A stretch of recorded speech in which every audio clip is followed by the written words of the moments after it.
religion and ethnicity to divide us. A divided house can never win. It will never stand. We must unite against terror and terrorists. And then we must continue to encourage our military to continue to do the best. We must give them, provide information that will enable them to do the needful. And then we must also stop attaching unnecessary value that money does not have to money, to material well-being. We should continue to focus on the character of individuals in honoring them in our religious organizations, in our communities.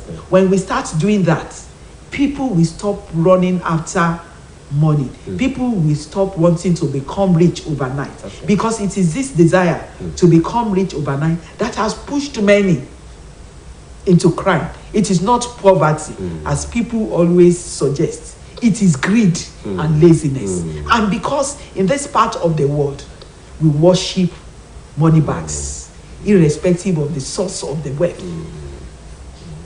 It is these money bags that are honored in our religious organizations. It is these money bags that are respected and honored in our communities. It is these same money bags that we also respect without asking questions. I'm not saying that everybody that is rich is a criminal, but we must know the source of wealth.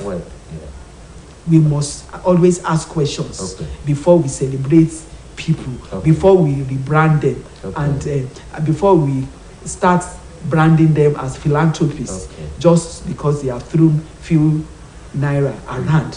Their source of wealth must be known, and asking questions. We will not defeat the issue of insecurity, kidnappers activities, and then what have you in our country. Okay. I'm now on this day newspaper. I will end fuel subsidy. That is coming from Tinubu. Another one from Shima. Will retire Atiku to Dubai. It's interesting. I look forward to see how. I pray that he will have, if eventually he wins, that he will have the political will to end subsidy. And then it is not enough for him to say he's going to end fuel subsidy. He should let us know the plan he has in place. Because if we continue to import fuel, and with our hard-earned forex, that is not enough for us to even service our debts, then I think almost everybody in Nigeria will become poor. All right. But I need, it's a good idea, but he must come up with a solid plan of how that will be achieved in such a way that ordinary Nigerians will not be the ones to bear the brunt, because they are the ones bearing the brunt now. Although fuel subsidy is actually subsidizing the lifestyle of the rich, because the rich are the ones who use vehicles that consume more fuel.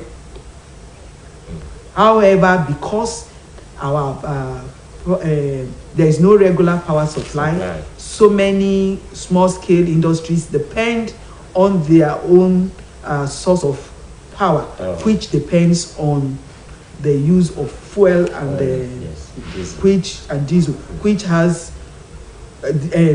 diesel is not being subsidized. It's petrol that is being subsidized, and we know that majority of these small-scale business people depend on used generating sets that use petrol.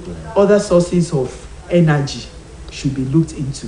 Nigeria should focus more on other sources of energy. The government should encourage Nigerians to look at other sources of energy.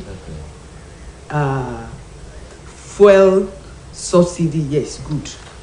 Removal, good. All right. Fuel subsidy, removal, good. Okay, let's move to the Daily Times newspaper now. 2023, no plan to remove INEC chairman. Additional. Removing INEC chairman now with create unnecessary confidence of Nigerians in INEC has risen to a high level, and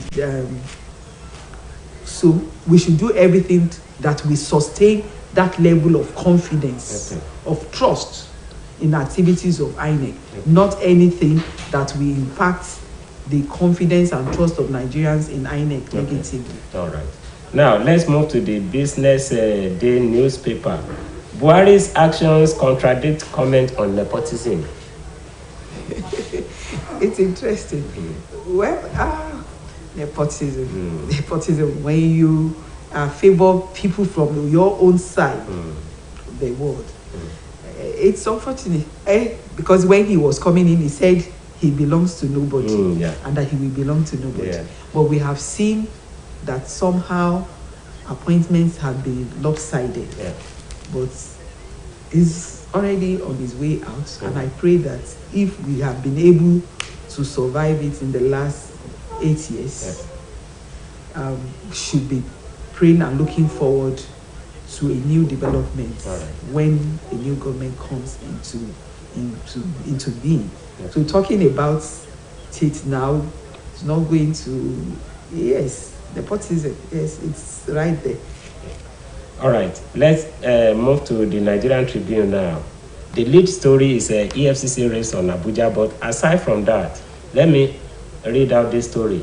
Passengers stranded as aviation union shut down Lagos airport. It is unfortunate. The culture of impunity, I don't know how it came to stay with us. It is because we respect people of power, and then we believe that with power we can trample on other people's rights. Sacking workers that have worked for a period of 16 years at a time when they are demanding that agreement that was signed in 2021 should be implemented. I don't think it's a good development. However, also making it impossible for airline operators to discharge their duties, to fulfill their obligations to their customers is also quite unfortunate. A lot of money was lost, a lot of opportunity lost. Some people who had made arrangement to travel at those times definitely had urgent issues or businesses to attend to, which was unfortunately affected. But in the past few months, the activities of our airline operators has also not been desirable. It is not only the activities of the union that has affected their activities. Because I remember a few months ago when I had to travel to Abuja, the flight was delayed for over 8 hours without any information, and there was no strike. There was no union activities. So I think employers should always learn to respect the rights of their employees. All right. Now, let's see this still on the Nigerian Tribune. Davido's son, police quiz 8 domestic staffers. It is quite unfortunate. Let me just say that my heart and prayers are with the families of the Adeleke over the death of Davido's 3-year-old son. It came as a shock. It started as a rumor, but when it was established, but then, what are the safety devices? This is not the first time that a thing like this is happening. It happened when the Banj lost his own child too, a few years ago, to when the child was drowned. A few months old baby drowned in a pool in his home. I think we should start looking at safety measures that should be put in place. A child of 3 years old should not be allowed near the swimming pool unsupervised.